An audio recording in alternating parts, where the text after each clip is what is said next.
In the past 5 years, I've taken my family of four to Arizona, Arkansas, Wisconsin, Washington, D.C., England, and Sweden, all on points and miles.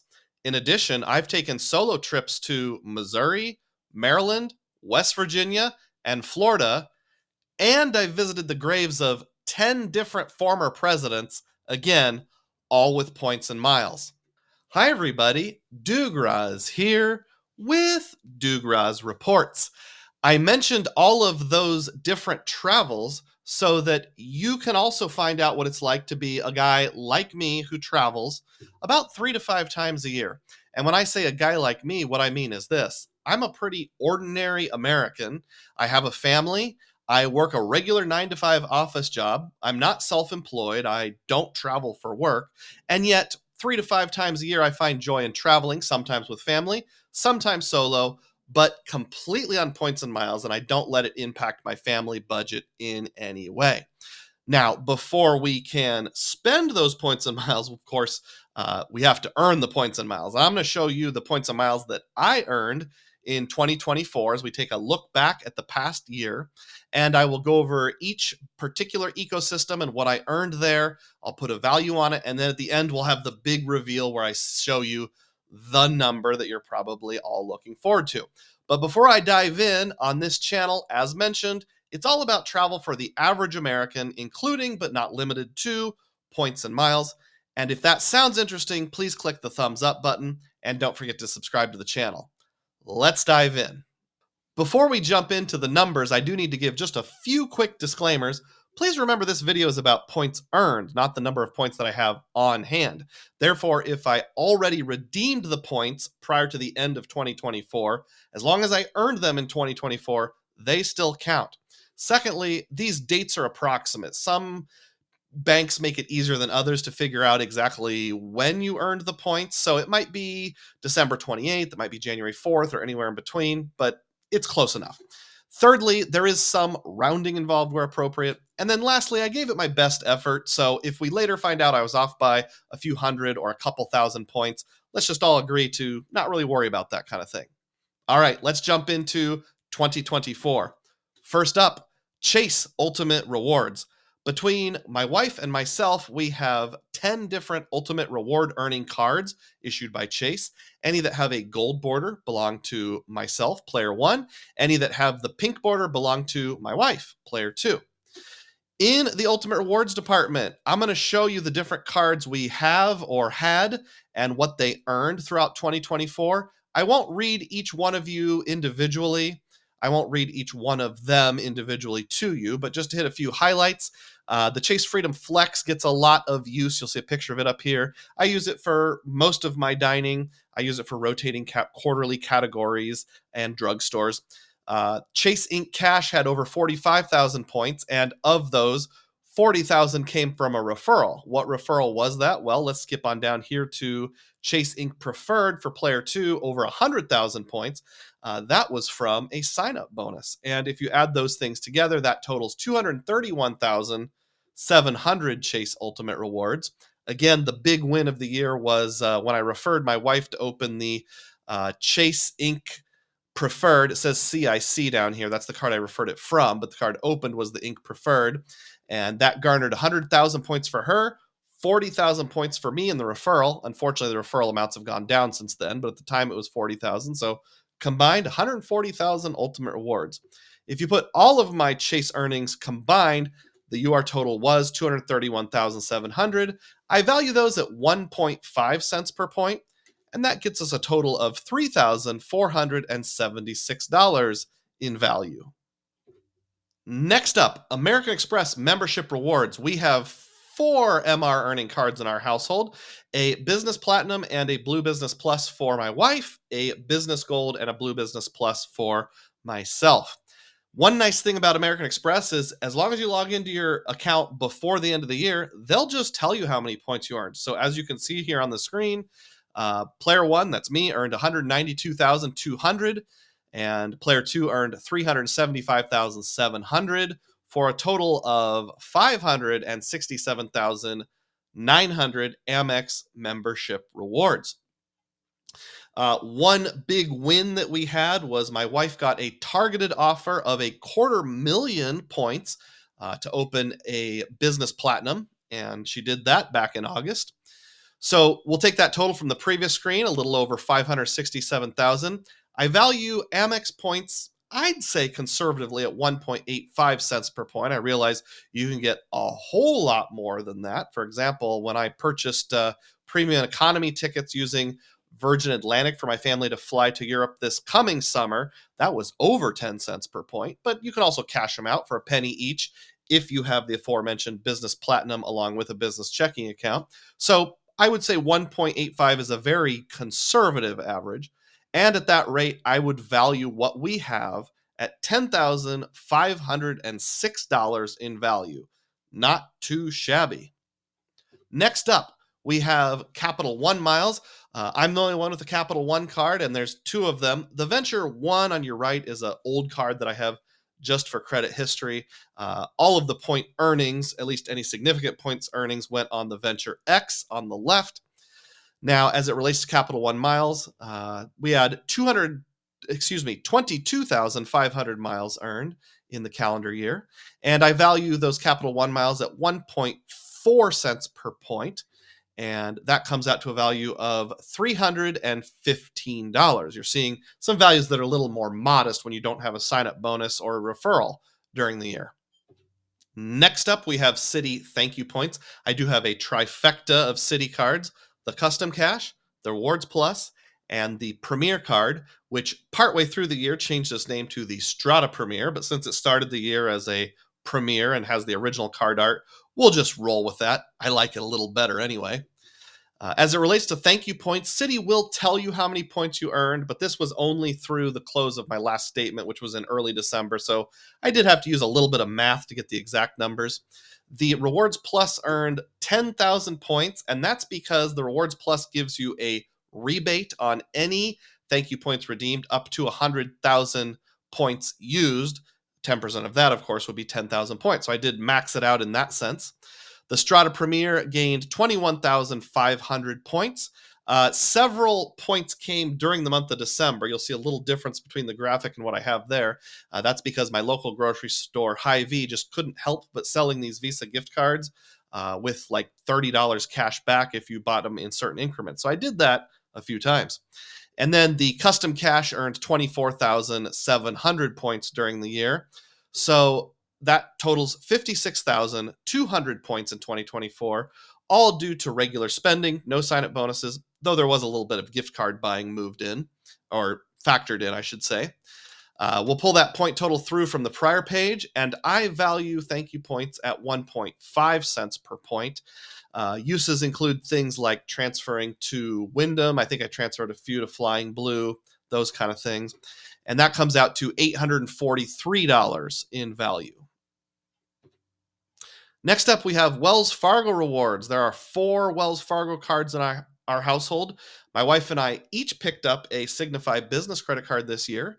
And coming into the year, I already had an autograph.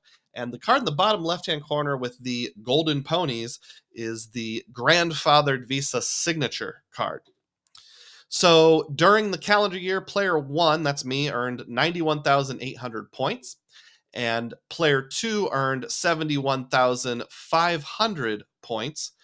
That totals 163,300 Wells Fargo points. Now, as it relates to how we got there, most of it was from sign-up bonus, or at least a little over half. The Signify cards each had a sign-up bonus of 50,000 points. We each got one of those. That's 100,000 points. So the total rewards from the prior screen comes to 163,300 points. I value those Wells Fargo points at 1.5 cents per point. One way I can get there, although certainly you can use transfer partners like Choice Hotels to good value, is my grandfathered card, the Golden Ponies Visa Signature card, lets you actually use your points at a 1.5 modifier in the Wells Fargo portal for flights only. So that's one way I could use my Wells Fargo rewards. At 1.5 cents per point, that brings us to a value of $2,450. So that concludes all of the transferable currency ecosystems that I have. Let's move into a few other categories. Let's take a look at the US Bank Altitude Reserve Card, one of my favorite credit cards, so it deserves a category all of its own. On this card, I got a retention offer of 10,000 points earlier this year, and I also got what I called an oops offer of 5,000 points. You may remember at the very beginning of 2024, there was a problem where certain people were not getting 3 points per dollar on mobile wallet purchases on this card, and we're only getting 1 point instead, which is a big oops. During my retention offer, I lightly complained about that, and the representative gave me some customer happiness points or an oops, sorry points, 5,000 specifically to, I guess, make up for that. Frankly, more than make up for it. In terms of regular earnings, I had 21,600 points, and that means I earned 36,600 altitude points during the year. It's really easy to determine the cents per point on this one because as long as you use real-time rewards, it is exactly 1.5 cents per point. It will never be more. It will never be less. Therefore, this card brought in $549 in value during calendar year 2024. Windom Rewards. I have the Rewards Earner Business Card with Windom, and this card has done a lot of heavy lifting in 2024. Let's see the details on that. So there's two different categories I've used it for. I used it for utilities, which is 5 points per dollar, which gained me 3,425 points. And even bigger, gas at 8 points per dollar, I earned 38,102 points. Now, gas stations also sell things like third-party gift cards, Amazon gift cards. So just because it's coded as gas doesn't mean I was putting gasoline in my car, but 38,000 points worth of purchases at gas stations. That brings us to a total of 41,527 points earned this year. I value these Windom reward points at 1.25 cents per point. That's primarily because I'm going to use the card for cottages.com in the United Kingdom, which is similar to Vacasa, but again, it's in England, Wales, Scotland. Basically, you can get that at what averages out to 1.25 cents per point for a very nice vacation rental cottage. And that brings us to a total value of $519. Next, we have Hilton Honors. I'm a big fan of Hilton. I'd say it's my number one favored hotel property. Consult spreadsheet. Why did I say consult spreadsheet? Hilton does not make it easy. So I could not find any place where either American Express or Hilton would give you the exact number of points you earned during the 12 months of calendar year 2024. If any of you know how to find that easily, please let me know. So what I had to do was go into each individual transaction in my Hilton account, each monthly dump in of points, which includes bonus categories, regular earning categories. It includes welcome offer, includes any stays. I added columns together and came up with this total. So after doing all the math, I came up with a sign-up bonus of 170,000 points. This is the Hilton Surpass card, which I signed up for in early January, so that did hit in 2024. I wrote Deerfield because in January, my boys and I went to visit my sister, and we stayed in Deerfield, Illinois, which is a suburb of Chicago, at an Embassy Suites. And cash rates were so low, I just paid cash for the stay and earned a little over 5,800 points on that stay. And then in terms of regular earnings on the Surpass, I put approximately 50,402. I said it that way because I know the number is right for anything that's not Deerfield and not the sign-up bonus. But there may have been a few times I bought popcorn at the pantry or a candy bar going out the door and charged those to my room, and that counted as points earnings too. So I know I earned that much, but how much was on points from little ancillary things and how much was on the card itself, I'm not sure. But I am confident of the total, which was 226,222 Hilton points earned. I value Hilton points for the purposes of redemptions at 0.7 cents per point on average, and that brings us to a value of $1,584.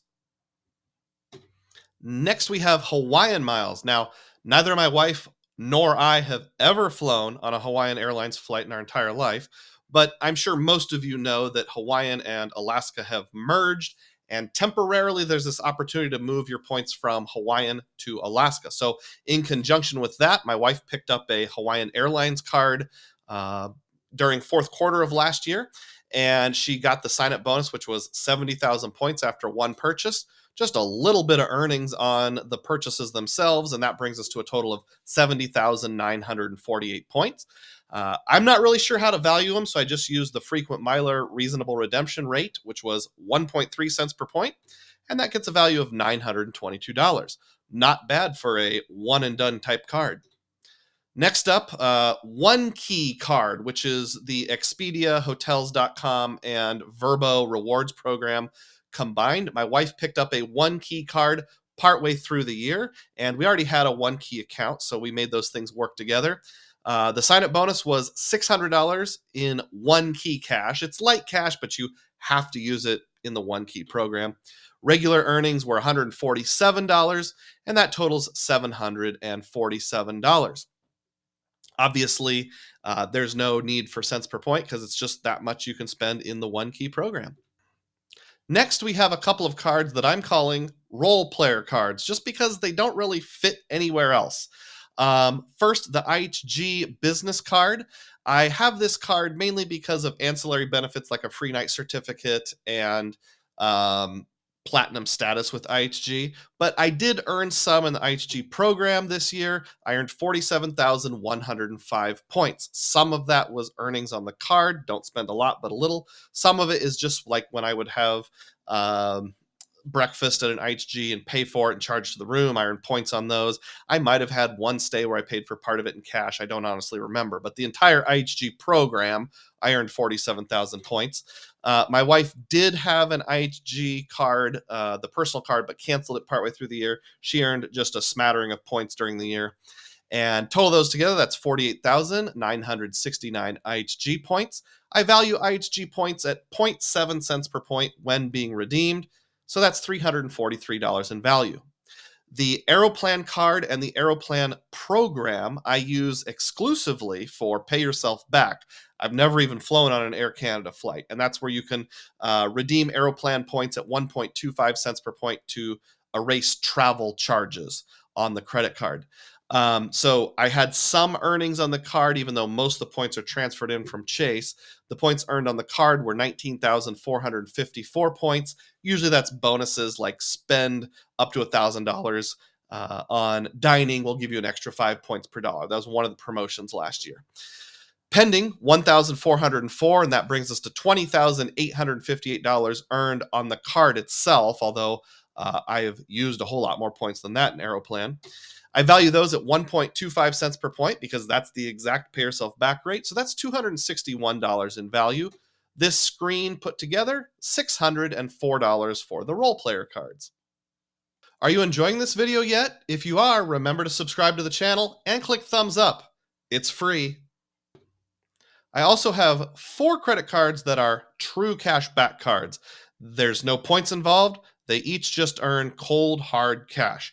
I won't go into details of how I got there, but if you are unfamiliar with these cards or have any questions on them, put a comment down below in the comment section and I can explain how I got there. The total of the cash back cards earned $632.20.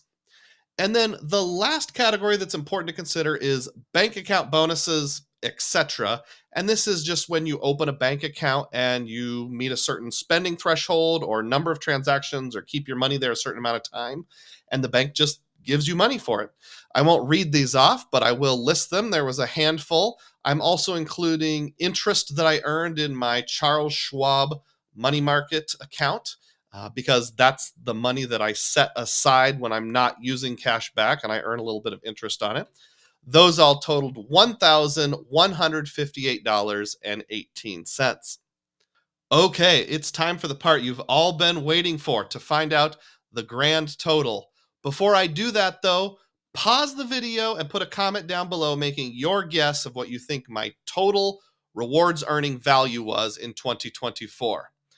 Let's take a look at the different earners that we had before giving you the grand total.